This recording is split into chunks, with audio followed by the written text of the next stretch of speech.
శ్రీ గురుభ్యో నమ. శ్రీ సాయి సన్నిధి. కొందరు సేవకులు. నిత్య జీవితంలో మనం జీవించడానికి అత్యవసరమైన గాలి, నేల సామాన్యంగా మన దృష్టిలో ఉండవు. అంత మాత్రాన అవి తక్కువ విలువైనవని అనలేము. అలానే సాయి సేవకులలోనూ భక్తులలోనూ ఎంతోమంది చరిత్రకెక్కకుండా మరుగున ఉండిపోయారు. కొద్దిమంది మాత్రం అపారమైన సాయి చరిత్ర అనే ఆకాశంలో సుదూర నక్షత్రాలలాగా కొద్దిపాటి వెలుగుతో మిణుకుమిణుకుమంటారు. అలాంటి కొద్దిమంది గురించే ఇక్కడ ప్రస్తావిస్తాను. కొండాజీ, గాబాజీ, తుకారాం. సాయి వేప చెట్టు నీడ విడిచి పాతబడిన మసీదులోకి తమ నివాసం మార్చాక ఎందరెందరో వారి దర్శనానికి రాసాగారు. మొదట ఆయనకు మహల్సాపతి, కాశీరాం షింపి వంటి కొద్దిమంది మాత్రమే సేవ చేస్తుండేవారు. జనం రావడం ఎక్కువయ్యాక వారు చేసే సేవల్లో మరికొందరు కూడా పాల్పంచుకోసాగారు. సాయి వద్దకు వడ్రంగం చేసుకునే ముగ్గురు సోదరులు వచ్చి దర్శనం చేసుకుంటుండేవారు. వీరు కొండాజీ, గాబాజీ, తుకారాంలు. వీరు ముగ్గురు ఆ పాత మసీదును మరమ్మత్తు చేయడంలో ఎంతో శ్రద్ధాభక్తులతో పనిచేశారు. అటు తర్వాత అబ్దుల్లా వచ్చే వరకు కూడా ఆ మసీదు నిర్వహణ కూడా వీరే చూసుకునేవారు. కొంతకాలానికి కొండాజీ మరణించాడు. తర్వాత కొంతకాలం వరకు తుకారాముడే రోజు మసీదు చిమ్మడం, పాత్రలు తోమడం, సాయికి స్నానం కోసం నీళ్లు కాచడము చేసేవాడు. సాయి కూడా ఈ పనులు చేయడానికి మరెవరికీ అనుమతినిచ్చేవారు కాదు. నేటికి శ్రీరామనవమి సందర్భంలో ఊరేగించబడే జెండాలు వీరిండ్ల వరకు తీసుకురాబడతాయి. అదెంతో అదృష్టం. సాయికి వారిపై గల ప్రేమ ఎన్నటికీ మాయదని ఈ జెండాలు చాటుతాయి. కాశీరాం షింపి. సాయిని సన్నిహితంగా సేవించినవాడు కాశీరాం షింపి. మొదట ఇతనికి సాయిని పరిచయం చేసింది మహల్సాపతియే. సాయికి కాశీరాం చిలిం గొట్టాలు, పొగాకు, ధునికి కట్టెలు కొని సమర్పిస్తుండేవాడు.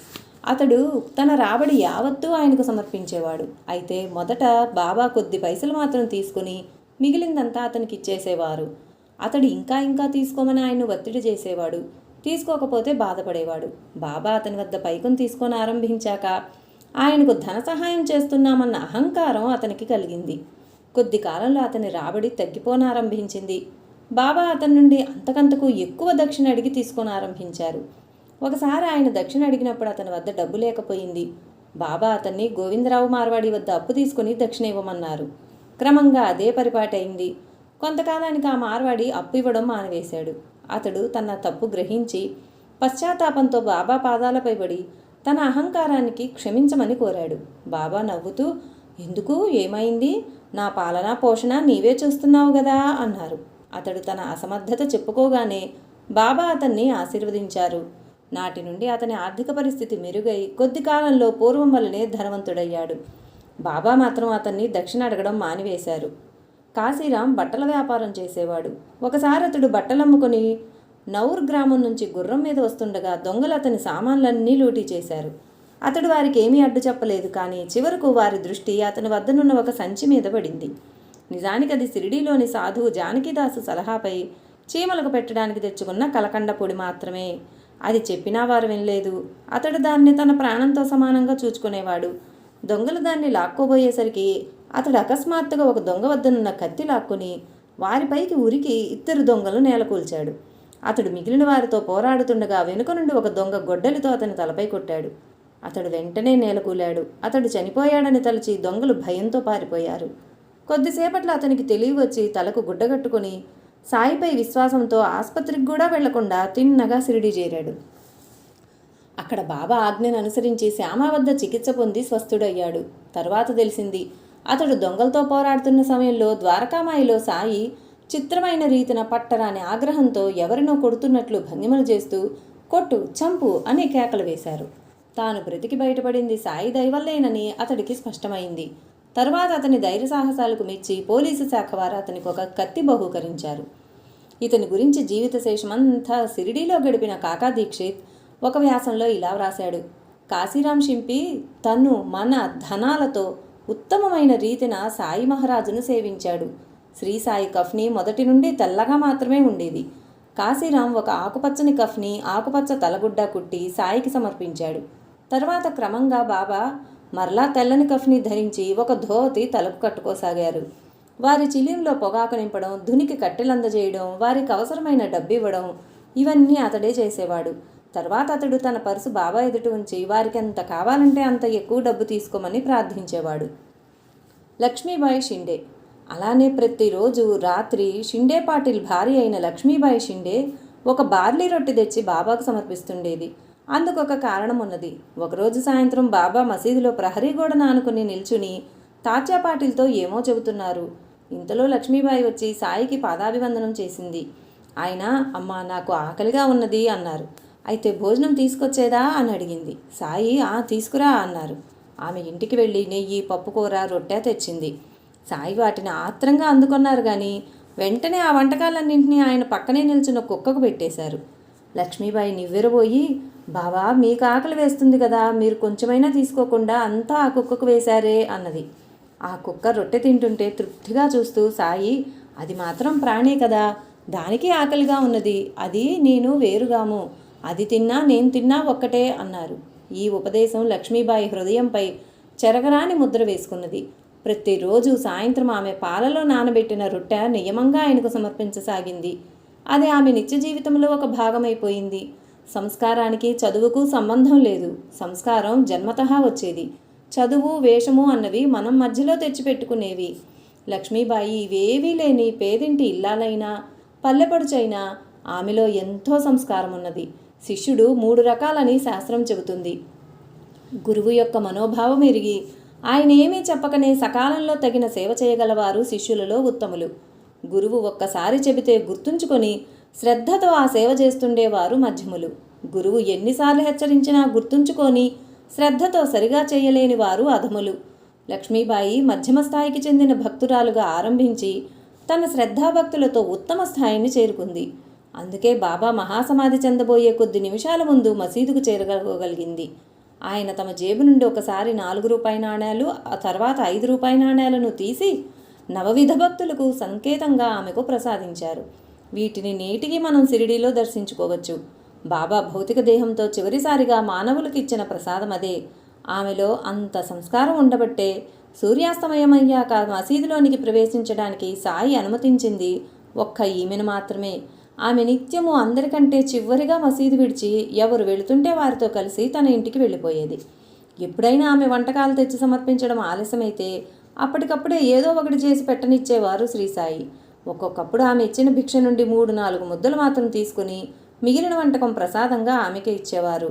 ఆమె వాటిని రాధాకృష్ణాయికి కిటికీలోంచి అందించి ప్రసాదంగా కొంచెం ఇంటికి తీసుకువెళ్ళేది. అబ్దుల్. బాబాను జీవితాంతం అంటిపెట్టుకున్న ముస్లిం అబ్దుల్ ఒక్కడే. బాబా సశరీరులుగా ఉన్నప్పుడు సుమారు 30 సంవత్సరాలు, వారి మహాసమాధి తర్వాత 36 సంవత్సరాలు బాబాను సేవిస్తూ భిక్ష చేసుకుని జీవించాడు అబ్దుల్.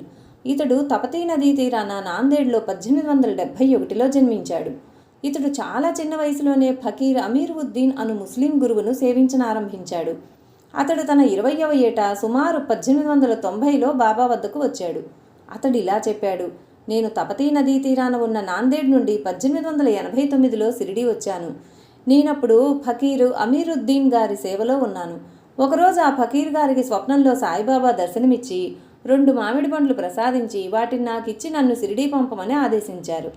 ఆ ఫకీర్ నాతో తమ స్వప్నం గురించి చెప్పి ఆ పండ్లు ఇచ్చి నన్ను షిరిడీలోని సాయిబాబా వద్దకు పొమ్మని ఆజ్ఞాపించారు. నేనిక్కడికి నా 20వ ఏట వచ్చాను. నేనెలాగో నా భక్తి సంపాదించుకుంటూ 5-6 సంవత్సరాల పాటు ఇప్పుడు గుర్రపశాలగా ఉన్న గదిలో నివసించాను.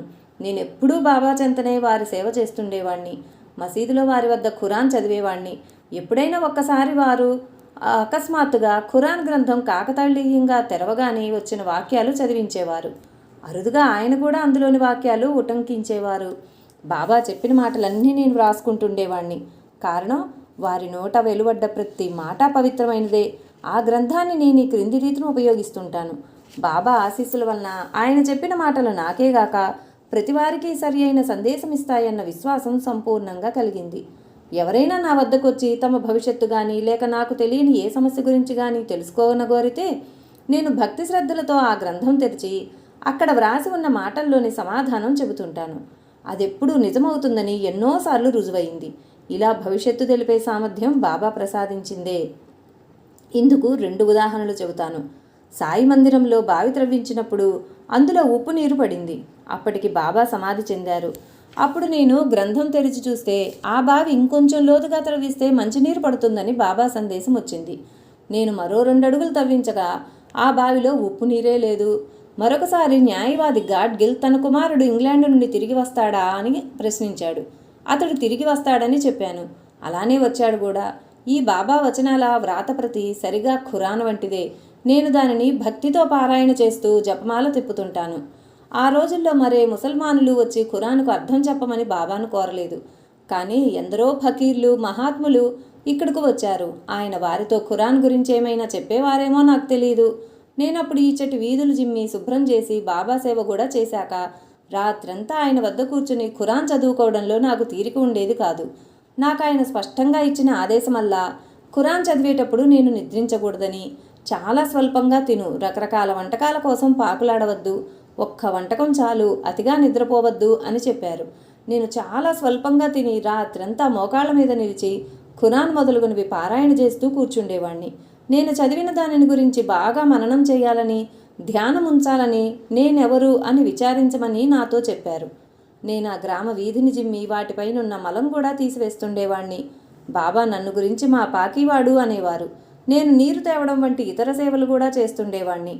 ఆయి ఇక్కడకు వచ్చి ఉండనారంభించిన మొదటి సంవత్సరంలో వీధులు ఊడవడంలో కొంత తానే చేసేది. అయినప్పటికీ నేను కూడా ఆ పని కొంత చేయవలసి వచ్చేది.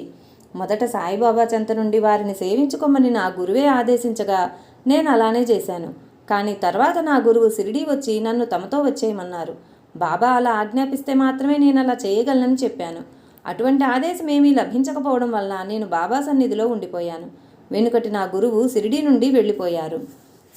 బాబా నన్ను ఆశీర్వదించిన పద్ధతి చిత్రంగానూ, ఒక్కొక్కప్పుడు తిట్లు, దెబ్బల రూపంలోనూ దాగి ఉండేది. ఆయన నన్ను, జోగును చాలాసార్లు కొట్టారు. ఒకరోజు ఆయన ఉదయమే చావిడిలో నా ఎదుట కూర్చుని, తేరేకో దరియాకో పార్ ఉతార్ దియా, నిన్ను గట్టెక్కించాను, తేరే మిట్టి సోనా బనా దియా, నీ మట్టి బంగారం చేశాను అని చెప్పి మసీదుకు బయలుదేరారు.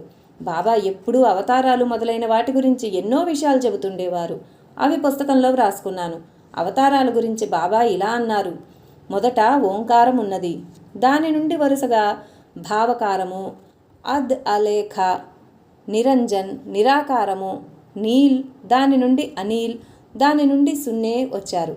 కేశవ్, అన్న, ఉత్తర్, పూర్వ, పిరరక్ష్, మత్స్యావతార్, మనాయత్, జమ్రిద్, భగరిద్ అనగా భగీరథి, ఉచ్చాయత్, భలింతక్, తిర్మక్ర, త్రివిక్రమ లేక త్రయంబక, కచ్చావతార్, ఉచ్చాయత్, దేఖాయత్, వ్రజాయత్, ఉగ్రసేన్, కదిన్, డాల్వారక్షల్, వరాహావతార్, ఖలీపక్, గోత్రం, విష్ణు, హరితక, బవరేషేర్, నరసింహావతార్, సేజ్వార్ రేవక్, బందోబస్త్, వేలేచంద్, కాసిప్ లేక కాశ్యప, వామనావతార్, శాన్, జాన్, మ్యాన్, నూర్, తేజ్, కమల్, కాదరం, అద్భుత్, గస్తాత్వాకబూలై, హరిపర్వ, అనార్ఘ్, జయవ్, అవిం, అత్తస్థధర్మ, మాంధాత, విశ్రణ, జమదగ్ని, పరశురామావతార్, రాజాజీ జాతి, కవాదిక్, రాజా దశరథ్, రామచంద్రజీ అవతార్, అంకుష్, అభాపురుష్, హిరపాల్, భజాల్, పిర్తు, పృథు, ఇదురత్, యదు, సూరసేన్, వాసుదేవ్, శ్రీకృష్ణాజీ అవతార్, ప్రతిమదవ్, ప్రద్యుమ్న, అనురుదుస్, అనిరుద్ధ, ఇసితరహర బద్ధ, బుద్ధ, జలీ అవతార్, కలి. బ్రాహ్మణుడైనాడు, రాజపుత్రుడైనాడు, గౌలి అయ్యాడు, తర్వాత ముసల్మానుడు అయ్యాడు. చతుర్యుగంలో 4 అవతారాలు: నిఖాల్, కృతయుగ, తీర్థ, త్రేతాయుగం 3 అవతారాలు, ద్వాపరంలో 2, అధర్వణంలో 1 అవతారం. మత్స్య, కచ్చ, వరాహ, నారసింహ, వామన, పరశురామ, కృష్ణాజీ, కలిలో బుద్ధుడు. ఉద్ధవేష్ భువ. సాయి మసీదు విడిచి వెళ్ళి ఆ పరిసరాలలోని చిట్టడవుల్లో తిరిగేటప్పుడు ఆయన ఒక మహాత్ముడిని గుర్తించడం సాధ్యమయ్యేది కాదు. దహనోకు చెందిన ఉద్ధవేష్ భువ 1904లో షిరిడీ దర్శించాడు. అప్పటికింకా అదెంతో కుగ్రామం. గ్రామ పులిమేరల్లో ఎన్నో ముళ్ల పొదలు, తుమ్మ చెట్లు ఉండేవి. అప్పుడు అతడు ఒక పొగరుమోతు గుర్రం మీద అక్కడికి చేరాడు. ఆ విషయం అతడు ఇలా వ్రాశాడు: ఆ రోడ్డు ఒక రహదారి, దానికి తోడు నా గుర్రం పొగరుపోతుంది. దానివలన ఎవరికెట్టి ప్రమాదం వాటిల్లుతుందోనన్న భయంతో దానిని ఒక తుమ్మ చెట్టుకు కట్టేసి దాని వెనుక కాళ్ళు 2 వెనుకకు లాగి మరో చెట్టుకు కట్టేస్తున్నాను. అంతలో చేతిలో ఒక డబ్బా పట్టుకున్న వృద్ధ ఫకీరొకడు అతడు తుప్పల్లో తిరుగుతున్నాడు. అతన్ని, ఇక్కడ ఒక గొప్ప సాధువు ఉన్నారట, ఆయన ఎక్కడుంటారు ముసలయ్యా అని అడిగాను. అతడెంతో రోషంగా వ్రాయడానికి వీలు లేని చెడ్డ తిట్లు తిట్టారు. నేను నివ్వెరపోయి, నేనింత మర్యాదగా అడిగితే అతడంత చెడ్డగా సమాధానమిస్తాడేమా అనుకున్నాను. నాకెంతో బాధ కలిగింది. అంత ముసలివానికి సభ్యతగా మాట్లాడటమే చేతగాకపోవడమేమిటి అనుకున్నాను. తరువాత నేను గ్రామంలో ప్రవేశించి మసీదు వద్దకెళ్ళాను. ఆ సమీపంలోనే ఉన్న ఒక పూరి గుడిసెలో ఒక వృద్ధురాలుంటే ఆమెతో, ఈ గ్రామంలో ఒక గొప్ప సాధువు ఉన్నారని విన్నాను, ఆయన ఎక్కడుంటారో చెబుతావా అన్నాను. ఆమె, ఆయన ఎక్కడుంటారని చెప్పేది, ఆయనకు బుద్ధి పుట్టినప్పుడు ఆ చిట్టెడవుల్లో తిరుగుతుంటాడు, లేనప్పుడు మసీదులో ఉంటాడు అన్నది. నేనప్పుడు నాకు ఒక ముసలాడు కనిపించాడని, ఆ సాధువు గురించి అతన్ని విచారిస్తే అతడు మొరటగా సమాధానమిచ్చాడని చెప్పాను. అప్పుడు ఆమె నేను అడిగిన సాధువు ఎలా ఉంటాడో వర్ణించి చెప్పింది. ఆ వర్ణన వినగానే అక్కడ తుమ్మ చెట్ల మధ్యలో నాకు కనిపించిన ఫకీరు ఆయనేనని గుర్తించాను. ఆయన కోసం మసీదు దగ్గర ఎంతోసేపు వేచి ఉన్నాను. కానీ ఆయన ఎంతసేపటికి రాలేదు. ఇంకా లాభం లేదని తలిచి తిరిగి వెళ్ళిపోదలిచి నేను నా గుర్రం వద్దకు వెళ్ళాను. ఆశ్చర్యం! ఆ ఫకీరు ఆ గుర్రం దగ్గర నుంచుని ఒక చెయ్యి దాని నోట్లో చొప్పించి రెండో చేత్తో దాని ముఖము వక్షస్థలము నిమురుతూ నెమ్మదిగా దాని చెవిలో ఏమో గొణుగుతున్నారు.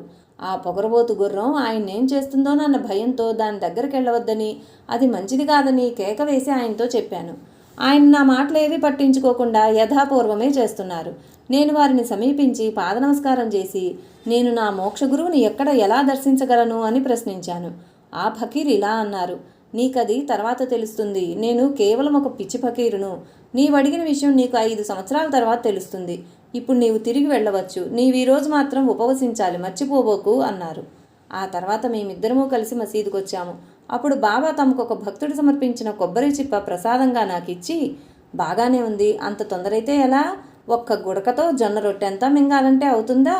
5 సంవత్సరాలు ఆగి చూద్దాం, మంచిది, నీవు వెళ్ళి రావచ్చు అన్నారు. నేను వారికి నమస్కరించి తిరిగి వచ్చేశాను. 5 సంవత్సరాలు గడిచాక వారే నా మోక్ష గురువు అని తెలిసింది. బస్సీనులో కోర్టు గుమాస్తాగా పనిచేసిన శంకర్రావు గవాస్కర్ సాయిబాబా గురించి విన్నాడు కానీ అతడు విన్నవి ఎంతో భయంకరంగా ఉన్నవి. అతనికి బాబా గురించి ఎవరో చెడ్డగా చెప్పారు. కొంతకాలానికి అతడు లాలా లక్ష్మీచంద్తో కలిసి షిరిడీ వచ్చాడు.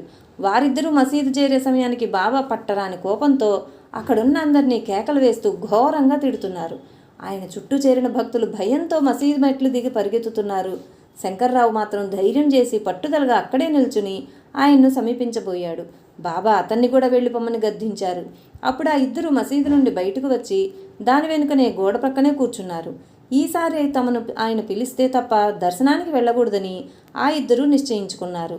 ఇంకా 2 నిమిషాలైనా గడవక ముందే సాయి వారిద్దరిని రమ్మని కబురు చేశారు. వారు మసీదు ప్రవేశించగానే బాబా ప్రేమగా వారిని పలకరించారు. అయినా శంకర్రావుకు సందేహం తీరలేదు.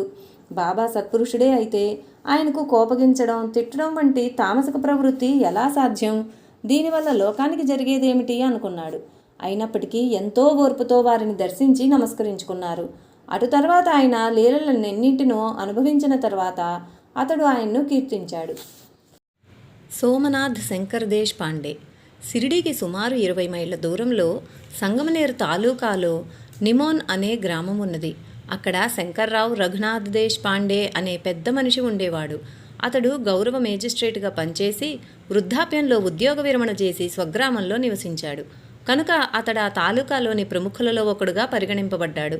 అతడు అప్పుడప్పుడు షిరిడీలో నివసిస్తున్న తన బంధువులను చూచి వస్తుండేవాడు. ఒకప్పుడు వాళ్లలో ఒకరి ద్వారా సాయిబాబాను దర్శించి ఆయన భక్తుడయ్యాడు.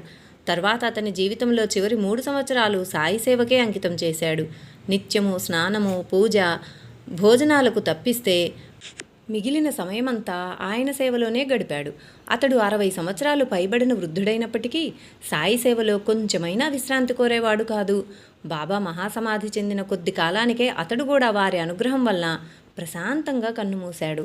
నిరంతర సాయి ధ్యాస వలన అతనికి అందరూ సాయి రూపంగానే గోచరించేవారు. తన వద్దకు ఎవరొచ్చినా రండి సాయిబాబా అని సంబోధించేవాడు. ఒకసారి తన భార్యను కూడా అతడు అలానే సంబోధించాడు. అప్పుడు అతనికి మతిస్థిమితం తప్పిందనో లేక అపస్మారకం వచ్చిందనో భయపడి ఆమె, నేను సాయిబాబాను కాదండి, మీ భార్యను అన్నది. అప్పుడు అతడు, అది నాకు తెలుసు, కానీ నీలో ఉన్నదెవరు? అందరిలో ఉన్న ఆ సాయియే నీలోనూ ఉన్నారు, నీవు ఆయన రూపమే అన్నాడు. ఇతన్ని షిరిడీలో అందరూ నానాసాహెబ్ నిమోన్కర్ అని పిలిచేవారు. ఒకప్పుడు నిమోన్కర్ అత్యవసరమైన పని మీద ఊరికి వెళుతూ ఆ 4 రోజులు తన కొడుకు సోమనాథును సాయి సేవలో ఉంచాడు. ఆ కొద్ది వ్యవధిలోనే బాబా అతనికి ఒక దివ్యానుభూతి ప్రసాదించారు. బాబా గురించిన వివరాలను సోమనాథ్ శంకర్ దేశపాండే ఇలా చెప్పాడు. షిరిడీకి 20 మైళ్లలో మా గ్రామం నిమోను ఉన్నది. షిరిడీలో మా తండ్రి గారి మేనమామ శ్యామకు తండ్రి అయిన బల్వంతరావు ఉండేవాడు. అతడు ఒకసారి మా తండ్రితో, నానాసాహెబ్ నిమోన్కర్తో, బాబా గురించి అందరూ ఆయన ఒక పిచ్చి ఫకీర్ అంటారు, నాకలా అనిపించదు, నీవు కూడా వారిని చూచి నీ అభిప్రాయం చెప్పు అని మసీదు వద్దకు తీసుకువెళ్ళాడు.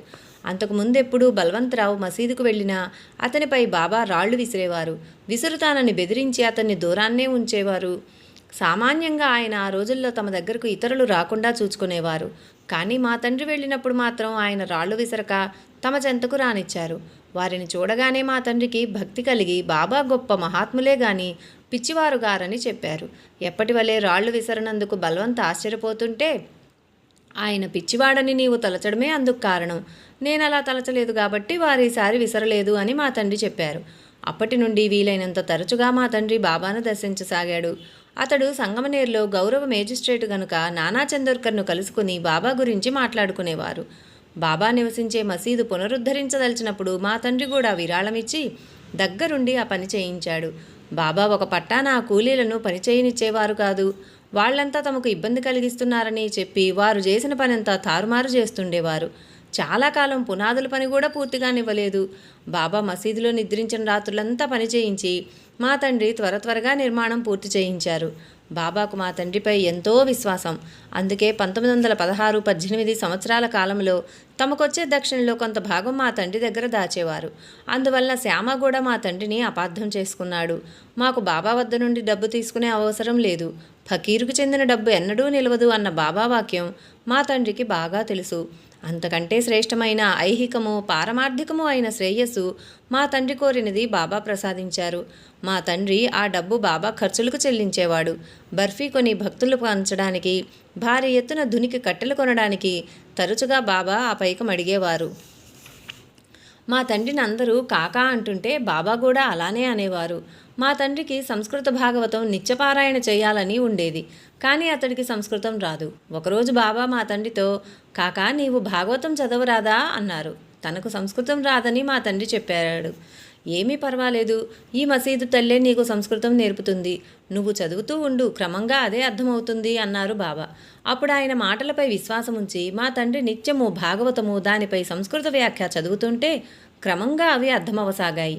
త్వరలో అతడు భగవద్గీత మొదలుగునవి అర్థం చేసుకొనడమే గాక దీక్షిత్, జోగ్ వంటి పండితులకు కలిగే సందేహాలు కూడా నివారించేవాడు. పురాణాలు చదివి సవ్యంగా అర్థం చేసుకొనడానికి సద్గురు కృప అవసరమన్నమాట. కానీ ఒకప్పుడు బాబా మనం అలాంటి విషయాలు ఇతరులకు బోధించడం ఎందుకు, అలా చేస్తే మనకు గర్వం వస్తుంది అని వారించారు. నా తండ్రి నన్ను బాల్యం నుండి బాబా వద్దకు తీసుకెళ్లేవాడు. బాబా నాతో ఎంతో ప్రేమగా మాట్లాడేవారు. నన్ను ఆయన ముద్దుగా సోమ్నియా అని పిలిచేవారు. నేను 1912లో పోలీస్ సబ్ ఇన్స్పెక్టర్గా కోపర్గాంలో పనిచేశాను. షిరిడీ కూడా నా ఉద్యోగ పరిధిలో ఉండేది. మా తండ్రి ఆదేశాన్ని మొక్కును అనుసరించి ప్రతి నెల జీతం రాగానే మొదట 21 రూపాయలు బాబాకు ఎంఓ ద్వారా పంపేవాణ్ణి. ఒకసారి నేను మా తండ్రి షిరిడీ వెళ్ళినప్పుడు బాబా నా వద్ద 10 రూపాయలు దక్షిణ తీసుకున్నారు. అప్పుడు వారి భావమేమో మాకు అర్థం కాలేదు.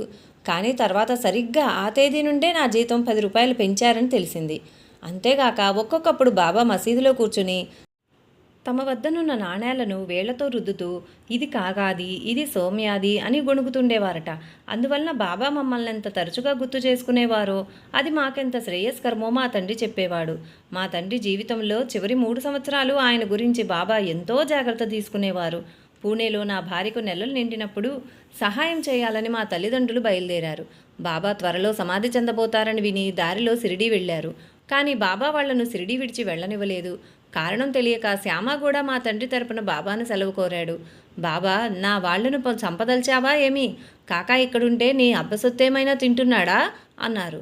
శ్యామ, కాదు, వారి కోడలు ప్రసవించనున్నది, ఆమెకు సహాయం కావాలి కదా అన్నాడు. అప్పుడు బాబా, అరే కాకా, ఎందుకు కంగారు పడతావు, భగవంతుడు మేలు చేస్తాడు అన్నారు. తరువాత మరొక రోజు మా తండ్రి సెలవు కోరినప్పుడు బాబా, నన్ను సమాధి చేసిన తర్వాత వెళ్ళు అని వాళ్ళను నిలిపేశారు. వాళ్ళు తప్పక వస్తారని తలచి నేను పూణేలో వేరే ఏర్పాట్లు చేసుకోలేదు. అకస్మాత్తుగా ఒకనాటి రాత్రి 10 గంటలకు నా భార్యకు నొప్పులు వస్తే ఆసుపత్రిలో చేర్చాము. మేమింకా నర్సుతో మాట్లాడుతుండగానే సుఖప్రసవమై మగబిడ్డ పుట్టాడు. ఆ సమయంలో షిరిడీలో బాబా నా తండ్రితో ఒక ఆమె ఉన్నది, ఆమెను ఒక చోటికి తీసుకెళ్లారు, ఆమె సురక్షితంగా మగబిడ్డను కన్నది అన్నారుట. నేను నా సోదరుని ద్వారా పాలకోవా పంపి వెంటనే మా తల్లిని సహాయంగా రమ్మని కోరాను. కానీ బాబా అనుమతి ఇవ్వలేదు. 1917 సంవత్సరం డిసెంబర్ సెలవుల్లో నిమోన్లో నా సోదరుని భార్య ప్రసవించింది. నేను మా 3 సంవత్సరాల పిల్లవాడు గోపాల్ను తీసుకుని నిమోన్ వెళ్తూ దారిలో బాబాను దర్శించాను. మేము తిరిగి బయలుదేరేటప్పుడు బాబా మాకు ఊది ఇస్తూ బిడ్డను బ్రతికించుకో అన్నారు. ఆయన కేవలం మా గోపాల్ని ఆశీర్వదించారనుకున్నాను. కానీ మేము నిమోన్ చేరేసరికి నా సోదరునికి పుట్టిన బిడ్డకు ప్రమాదంగా జబ్బు చేసి శరీరం చల్లబడిపోయింది. బాబా చెప్పింది అదేనని తోచి ఊదీ కోసం వెతికితే అది కనిపించలేదు. అప్పుడు నేను బిడ్డను ఒడిలో వేసుకుని బాబాను ఆర్తిగా ప్రార్థించాను. 15 నిమిషాలలో ప్రమాదం తప్పి తర్వాత బిడ్డడు కోలుకున్నాడు. వాడి పేరు దత్త. అప్పటికింకా పూణేలో ప్లేగు చెలరేగుతూనే ఉన్నది. నేను షిరిడీ దర్శించి తర్వాత పూణేకు బయలుదేరబోతే బాబా అనుమతి ఇవ్వలేదు. కానీ నాకు ఆఫీసులో సెలవు లేదు, డ్యూటీలో తప్పక చేరాలి. కనుక నా తండ్రి బాబా చేతిలో ఊదీ వేసి బలవంతాన నాకు అనుమతినిప్పించాడు. నేను ఇల్లు చేరేసరికి మా ఇంటి ఆసామికి మరురోజు నా భార్యకు ప్లేగు వచ్చింది. తర్వాత ఆమెకు తగ్గింది కానీ చూపు పోయింది. మేము ఆ ఇల్లు విడిచి ఆరోగ్య శిబిరానికి వెళ్ళమా అని అడిగితే బాబా ఇల్లు విడిచిపోవడం ఎందుకు అన్నారు. నన్ను సమాధి చేసిన తర్వాత వెళ్ళండి అన్నారు. ఏప్రిల్ 1917లో నాకు జబ్బు చేసినప్పుడు నా తండ్రిని పూణే రమ్మని కోరాను. కానీ బాబా కంగారెందుకు, నీ సౌమ్య కోలుకొని మనను చూడడానికి ఇక్కడికే వస్తాడు అన్నారు. నాకు 21 రోజులు జ్వరం వచ్చి కేవలం నీరు దాగి ఉన్నాను. తరువాత నేను 2-3 మాసాలు సెలవు పెట్టి నా దీక్షా గురువు విద్యానంద స్వామి సమాధి దగ్గర కొద్ది కాలం ఉన్నాను. తర్వాత మా తల్లిగారు వచ్చి మమ్మల్ని షిరిడీ తీసుకెళ్లారు. నాకు నీరసం తగ్గలేదు. నాకు రోజు కొంచెం కిచిడి తినిపించమని బాబా చెప్పారు. అలా చేస్తే నెల రోజుల్లో నాకు ఆరోగ్యము బలము చేకూరాయి. బాబా మహాసమాధి చెందడానికి కొద్ది ముందు నేను షిరిడీలో ఉన్నాను. ఆయన అస్వస్థతగా ఉండడం వల్ల ప్రజలు ఆందోళన చెందుతున్నారు. నేను తిరిగి వెళ్ళదలిచినప్పుడు బాబా సెలవివ్వడానికి ఇష్టపడలేదు. కానీ తప్పనిసరి నేను పూణే వెళ్ళిపోయాను. బాబా సమాధి చెందిన 3 రోజులకు నా తండ్రి నిమోన్ వెళ్ళి అక్కడి నుండి వచ్చి పూణేలో మాతో ఉన్నారు. 2 మాసాల తర్వాత ఆయన కూడా మరణించాడు. ఆ చివరి రోజుల్లో సాయిపై ఆయనకు ఎంతో ధ్యాస ఉండేది. తన వద్దకొచ్చిన వారంతా బాబా రూపాలన్న దృష్టితోనే ఉండేవాడు. ఆయన అనన్యమైన రామభక్తుడు.